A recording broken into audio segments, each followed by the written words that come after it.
আপনাদের একটা ভিডিও দেখিয়ে শুরু করলাম, সেই নৃশংস ভিডিও যেখানে পুলিশ একেবারেই নির্বিচারে লাঠি চালাচ্ছে কিংবা পুলিশ ভারতীয় জনতা পার্টির যুব মোর্চা কার্যকর্তাদের ওপর যে অত্যাচার চালাচ্ছে তার একটি ভিডিও পোস্ট করেছে অমিত মালবিয়া। সেটা দেখিয়েই পর্ব আপনাদের কাছে শুরু করলাম।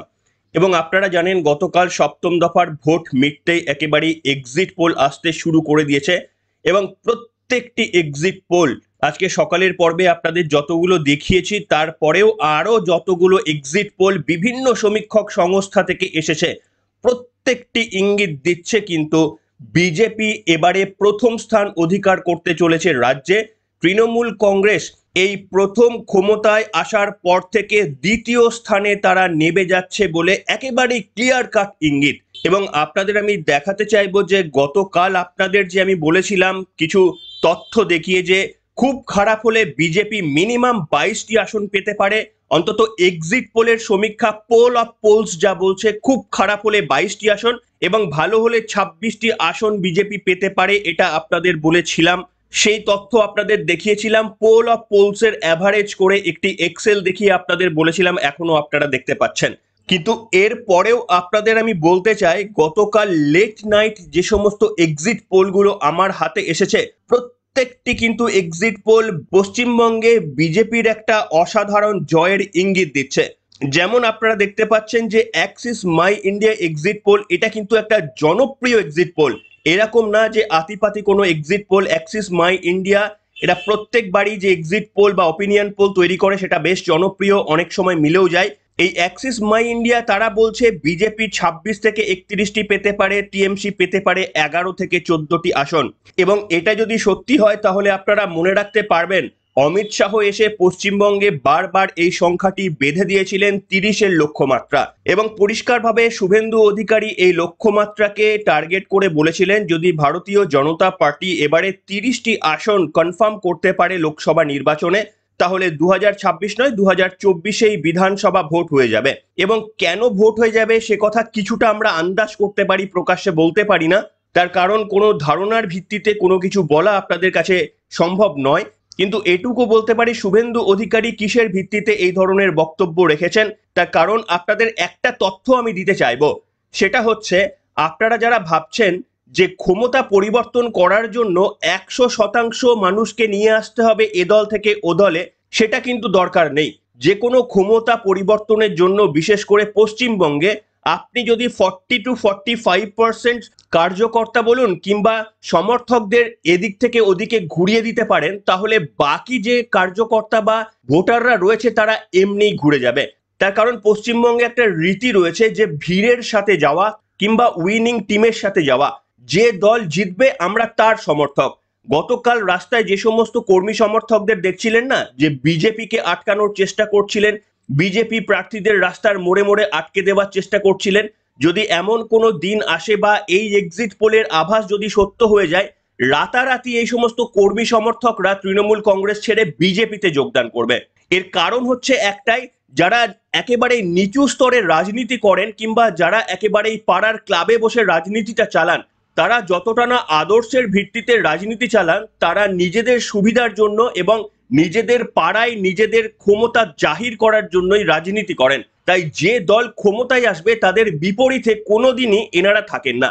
সেই কারণেই যে এক্সিট পোলে ফল প্রকাশ্যে এসেছে সেটা যদি বাস্তবে গিয়ে সত্য প্রতিফলিত হয় তাহলে শুভেন্দু অধিকারীকে আর পরিশ্রম করার দরকার হবে না যে সমস্ত মানুষকে বুঝিয়ে তৃণমূল কংগ্রেসের নিচু স্তরে যারা রয়েছে তাদেরকে বিজেপিতে আনার। রাতারাতি দেখতে পাবেন তারা একেবারেই বিজেপির নৌকায় ওঠার জন্য তড়িঘড়ি লাফ দিতে শুরু করে দিয়েছে। আর সেই কারণে সম্ভবত শুভেন্দু অধিকারী বলেছিলেন যে 26 নয় 24-এ কিন্তু বিধানসভার নির্বাচন শুরু হয়ে যাবে। তবে এক্সিট পোলের ইঙ্গিত দেখে যারা আপনারা বলছেন বিজেপি হারাতে চলেছে তৃণমূল কংগ্রেসকে এই রাজ্যে, বিজেপি প্রথম স্থানে উঠে আসছে, তৃণমূল দ্বিতীয় স্থানে নেমে আসছে, এই কথাটা সম্পূর্ণ হয়তো সত্য নয়। আমার মনে হয় এই কথাটা রেকটিফাই করে বলা উচিত, বিজেপি রাজ্য পুলিশ প্রশাসনকে হারিয়ে একেবারেই প্রথম স্থান দখল করছে। তার কারণ বিরোধী দলনেতা শুভেন্দু অধিকারী বলেছিলেন যে লড়াইটা তৃণমূল কংগ্রেসের সঙ্গে হচ্ছে না, লড়াইটা হচ্ছে রাজ্য পুলিশের সঙ্গে, এবং রাজ্য পুলিশকে যদি কোনোভাবে সরিয়ে দেওয়া হয় তাহলে তৃণমূল কংগ্রেসের এই রাজ্যে যে কোনো অস্তিত্ব নেই সে কথা বারবার বলেছে বিজেপি নেতৃত্ব। এবং আপনারা যারা কিছুটা হলেও পশ্চিমবঙ্গের রাজনীতিতে অ্যাওয়ার রয়েছেন তারাও বুঝতে পেরেছেন যেভাবে রাজ্য প্রশাসন নিরপেক্ষতা যাদের দেখানোই একমাত্র ডিউটি ছিল, সেই রাজ্য পুলিশ প্রশাসন একেবারেই একটি দল তৃণমূল কংগ্রেসকে জেতানোর জন্য মরিয়া হয়ে গেছে। এবং আমরা গতদিনে সপ্তম দফার নির্বাচনে যে সমস্ত হিংসার ছবিগুলো দেখলাম প্রত্যেকটি ক্ষেত্রে তৃণমূল কংগ্রেসের কর্মী সমর্থকদের বিরুদ্ধে অভিযোগ, সেখানে পুলিশকে একটি পদক্ষেপ নিতে আমরা দেখিনি, কিন্তু আমরা দেখলাম যে রেখা পাত্রকে ঘিরে পুলিশ একেবারে বেষ্টিত হয়ে রয়ে গিয়েছে, কিংবা বিভিন্ন ক্ষেত্রে বিভিন্ন প্রার্থী, বিজেপি প্রার্থী, সিপিএম প্রার্থী, তাদের বিরুদ্ধে যদি তৃণমূল কংগ্রেসের কোনো ক্ষোভ বিক্ষোভ হয় তাহলে তার বিরুদ্ধে অ্যাকশন নেওয়া। সন্দেশখালীর ঘটনায় যে সমস্ত মা বোনেদের তারা যে মারাত্মক অত্যাচারের কথা বলছে, আপনারা হয়তো শুনেছেন যে এমন জায়গায় নাকি মায়েদের মারা হয়েছে, ভাবতে পারবেন না, তারা উল্লেখ করছেন এমন জায়গায় নাকি আমাদের মারা হয়েছে সেটা আমরা দেখাতেও পারবো না, এবং পুলিশ এটা সামনে তাদের বলেছে যে চুপ থাক, নালে এমন জায়গায় তোদের মারবো পাবলিকের সামনে বা মিডিয়ার সামনে বলতেও পারবি না। কেঁদে কেঁদে সেই বক্তব্যগুলো বলছিলেন।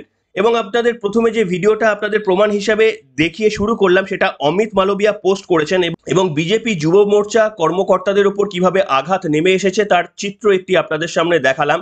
এই সব দেখেই আপনাদের বলছি যে এই এক্সিট পোলে বলা উচিত বিজেপি রাজ্য পুলিশ প্রশাসনকে হারিয়ে দিয়েছে। যে আভাস আসছে সেটা কিন্তু আমাদের রাজ্য পুলিশ প্রশাসন তারা দ্বিতীয় হবে এবং বিজেপি হবে প্রথম। তার কারণ তারা নিশ্চিতভাবে রাজ্য পুলিশ প্রশাসন ভোটে লড়েননি, কিন্তু যেভাবে তারা পক্ষপাতমূলক আচরণ করেছেন, বিরোধী দলনেতা শুভেন্দু অধিকারী কিন্তু বারবার মেনশন করেছেন যে পুলিশের নিচুতলার কর্মী কিংবা পুলিশের মাঝ লেভেলের যে সমস্ত আধিকারিকরা রয়েছেন তাদের কোনো দোষ নেই। একটা জায়গায় তিনি এটাও বলেছেন যে পুলিশের 80% মানুষ বিজেপির পক্ষে ভোটদান করেছে। থার্ড পয়েন্ট কাউন্টিং, কিছু দলদাস ডিএম তারা ভারতীয় জনতা পার্টির প্রার্থী জেলার প্রেসিডেন্ট ইলেকশন এজেন্টকে ফোন করে বলছে 30 তারিখের মধ্যে কাউন্টিং এজেন্টের লিস্ট দিতে। কেন? একটা কপি পুলিশকে দেবে যাতে অ্যারেস্ট করে। আমাকে সিআইডির অফিসাররা বলেছে যে মমতা ব্যানার্জির নির্দেশ আছে কিছু কাউন্টিং এজেন্টকে অ্যারেস্ট করা। পুলিশের সব লোক তো খারাপ না, 80 ভাগ ভোট দিয়েছে বিজেপি, 80 ভাগ। শান্তনু সিনহা বিশ্বাসরা চিটিংবাজগুলো ইতিশ্বর রাউত আর তপন মাইতি ওয়েলফেয়ারের নামে কিছু করতে পারেনি। আমরা সিওকে ধন্যবাদ জানাই, চিটিং ভোট পুলিশের করতে গেছিল, আমরা আটকে দিয়েছি, ওই কারণে একটা ভোটও চিটিংবাজি করতে পারেনি। পুলিশের 90% ভোট ইটি ভোট পদ্ম বলে দায়িত্ব নিয়েছে। তা আমরা এক্ষেত্রে বলেছি যে আইন কি আছে, সিও বলেছে 4 তারিখে কাউন্টিং, 1 তারিখ 5টার মধ্যে আপনি লিস্ট দেবেন, তার আগে দেবেন, নট ম্যান্ডেটারি। আমরা বলেছি লিস্ট তো দেব, লিস্ট যাতে বাইরে না বেরোয় দায়িত্ব আপনার, আপনাকেও রাত্রি 9টার মধ্যে কপি দেব। প্রত্যেকটা কাউন্টিং এজেন্টের প্রোটেকশন, ফ্রিলি কাউন্টিং এ যাওয়া এবং তাদের লিস্ট যাতে আইপ্যাকের চোর বা পুলিশের হাতে না যায় তার দায়িত্ব আপনাকে নিতে হবে। উনি আমাদেরকে অ্যাসিওর করেছেন এবং আমরা বলেছি 5টার মধ্যে লিস্ট দেবো, তার আগে দেবো না, 1 তারিখে।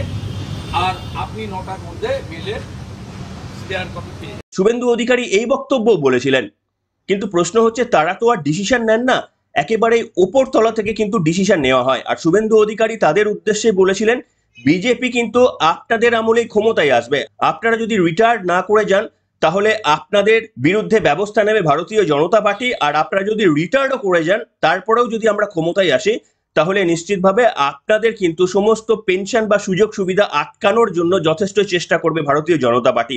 সেই লিস্ট আমাদের কাছে তৈরি আছে বলে জানিয়েছিলেন বিরোধী দলনেতা শুভেন্দু অধিকারী। অর্থাৎ লড়াইটা কোথাও গিয়ে পশ্চিমবঙ্গে হয়ে গিয়েছিল রাজ্য পুলিশ বনাম বিজেপি, সিপিএম এবং কংগ্রেস। এটা কিন্তু একেবারেই অভিপ্রেত ছিল না। দেখুন, যে কোনো রাজ্যে পুলিশ প্রশাসন সেই রাজ্যের শাসক দলের অনুবর্তী হয়ে কাজ করে, তাদের নির্দেশেই কাজ করে, এটা কিন্তু যে কোনো রাজ্যেই একেবারেই ক্লিয়ার চিত্র। কিন্তু তা বলে 100% বিরোধীদের একটিও স্পেস দেবো না, পুরোটাই একেবারে শাসক দলের হয়ে সমস্ত ডিসিশন মেকিং করব। যদি গ্রেপ্তার করতে হয় শাসক দলের বয়ানের ভিত্তিতে গ্রেপ্তার করব। এই দেখেছিলেন না রামকৃষ্ণ মিশনের যে মহারাজরা অভিযোগ করলেন, গ্রেপ্তার হলো না কিন্তু দুষ্কৃতী বাহিনী, অথচ সেই দুষ্কৃতী বাহিনী যার নামে মহারাজরা এফআইআর করলেন, তিনি 1 ঘন্টা পর গিয়ে যখন এফআইআর করলেন মহারাজদের নামে, সেই মহারাজদের কিন্তু পুলিশ তাদের বিরুদ্ধে মামলা করে তদন্ত শুরু করে দিল। এমনকি এক মহারাজ, তিনি নাকি পশ্চিমবঙ্গে 10-12 বছর আসেননি, তার আগে রাজ্য ছেড়ে চলে গেছিলেন, তার নামেও কিন্তু কেস দেওয়া হয়েছিল।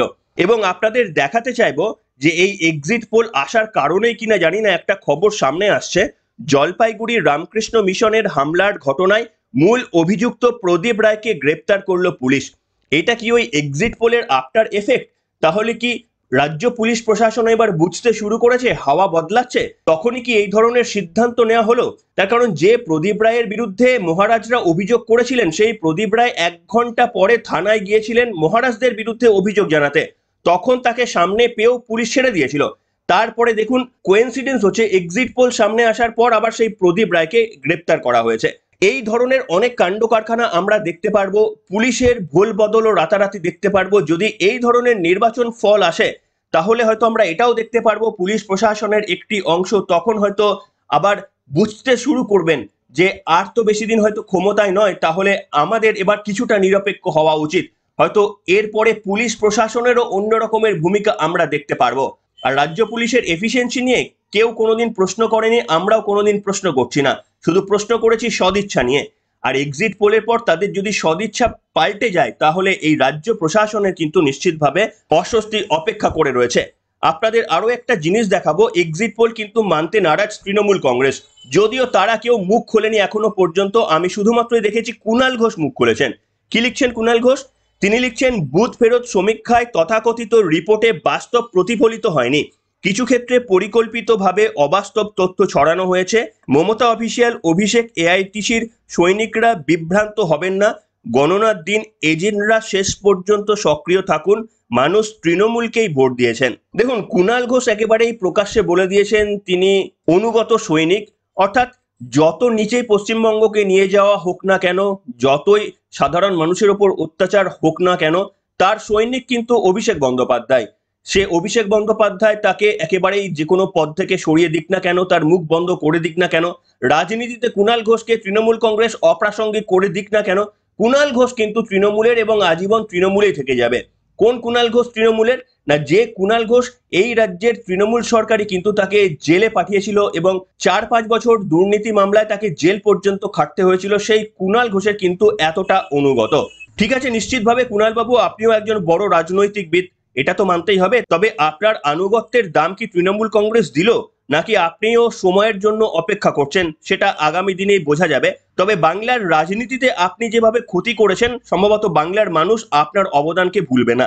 একটা কথা আপনাদের সামনে কিন্তু আমি পরিষ্কারভাবে বলছি, সেটা হচ্ছে যদি যে এক্সিট পোলের ফলাফল এসেছে সত্যি সত্যি আমি যদি ধরেও নি তর্কের খাতিরে বাস্তবে তেমনটাই ঘটে, 4 জুনের পর যদি আমরা দেখি যে বিজেপি 26টার কাছাকাছি আসন পেয়ে গিয়েছে কিংবা আরো বেশি ভালো ফল করেছে, আর তৃণমূল কংগ্রেস একেবারে 15-16তে নেমে গিয়েছে, তাহলে আপনাদের সামনে আমি বলতে পারি তাতেও কিন্তু অভিষেক বন্দ্যোপাধ্যায় এবং মমতা বন্দ্যোপাধ্যায় যে ধরনের রাজনীতি করেন, খুব সহজে যে পশ্চিমবঙ্গের মসনদ তারা ছেড়ে দেবেন এমনটা নয়।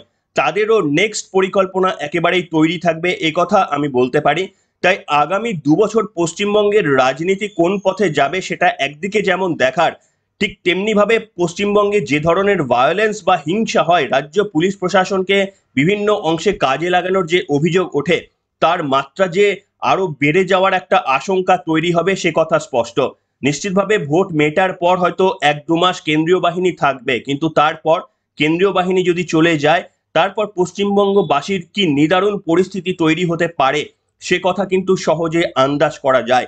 তার কারণ মমতা বন্দ্যোপাধ্যায়, অভিষেক বন্দ্যোপাধ্যায় যতই বলুন না কেন তারা প্রতিহিংসার রাজনীতি করেন না, তারা বদলা নয় বদল চেয়েছিলেন এবং রবীন্দ্রসঙ্গীত নজরুল গীতি তারা বাজান। কিন্তু এই রবীন্দ্রসঙ্গীত আর নজরুল গীতির পশ্চিমবঙ্গের সাধারণ মানুষের কাছে একটা অন্য মানে রয়েছে। সেটা যেমন সন্দেশখালীর মা বোনেরা একেবারেই প্রত্যক্ষ করছেন, এত অত্যাচারের পরও রাজ্যের প্রত্যেকটি শাসক দলের নেতৃত্ব মমতা বন্দ্যোপাধ্যায় পর্যন্ত বলছেন যে সেখানে কিছু হয়নি, অথচ আমরা প্রত্যেক দিন নিদারুণ অত্যাচারের ছবি সোশ্যাল মিডিয়া থেকে বিভিন্ন টিভির পর্দায় আমরা দেখছি। সেই কারণেই আশঙ্কার মেঘ কিন্তু অনেকটাই ঘনীভূত হবে যে পশ্চিমবঙ্গে যখন শাসকের পতন হয় তখন অত্যাচারের মাত্রা কয়েক গুণ বেড়ে যায়। এমনিতেই পশ্চিমবঙ্গে যা চলছে সেটা অত্যাচারের মাত্রা আগের থেকে কয়েক গুণ বেড়েই গিয়েছে, কিন্তু এর পরেও যদি আরো বেশ কয়েক গুণ বেড়ে যায় এই এক্সিট পোলের রেজাল্ট দেখে, কিংবা এই এক্সিট পোল যদি বাস্তবে মিলে যায়, তাহলে কিন্তু আরো বেশি দুর্ভোগ পশ্চিমবঙ্গবাসীর জন্য হয়তো অপেক্ষা করতে পারে। তবে একথাই বলার যে রাজনৈতিক নেতাদের এটা ভাবা উচিত, তাদের পিছনে ফিরে যাওয়ার কিন্তু একটা পথ রাখা উচিত। নিশ্চিতভাবে তারা অত্যাচার করে পুলিশ প্রশাসনকে কাজে লাগিয়ে আরো একবার ক্ষমতা কায়েম করার চেষ্টা করতে পারেন, কিন্তু সেটা যদি বিফল হয় তাহলে মানুষ এই অত্যাচারের হিসাব কিন্তু তাদের কাছে বুঝে নেয়। যেমন এই বামপন্থীদের কাছে হিসাব বুঝতে গিয়ে একেবারে শূন্য করে দিয়েছিল, ঠিক তেমনি ভাবে তৃণমূল কংগ্রেসেরও বোধহয় নিজেদের ফিরে আসার পথটাকে আরো বেশি উজ্জ্বল করে রাখা উচিত। ভোটের রাজনীতিতে হার জিত আছে, কিন্তু তৃণমূল কংগ্রেস যদি চায়, তারা আরো একবার ফিরে আসতে চায় হেরে যাওয়ার পরেও, সেটা তাদের আজ থেকেই ভাবতে হবে। আর তারা যদি চায় যে না ঠিক আছে একেবারে অত্যাচারের মাত্রা কয়েক গুণ বেশি করে আরো কিছুটা ক্ষমতায় থাকার মরিয়া চেষ্টা তারা করবেন, তাহলে সিপিএম এর যা পরিণতি হয়েছে আমার মনে হয় তার থেকে অনেক বেশি বাজে পরিণতি হতে চলেছে এই রাজ্যের শাসক দলে। কি বলছেন আপনারা? আপনাদের মতামত লিখে জানাবেন। এখনকার মতো এখানে শেষ করলাম।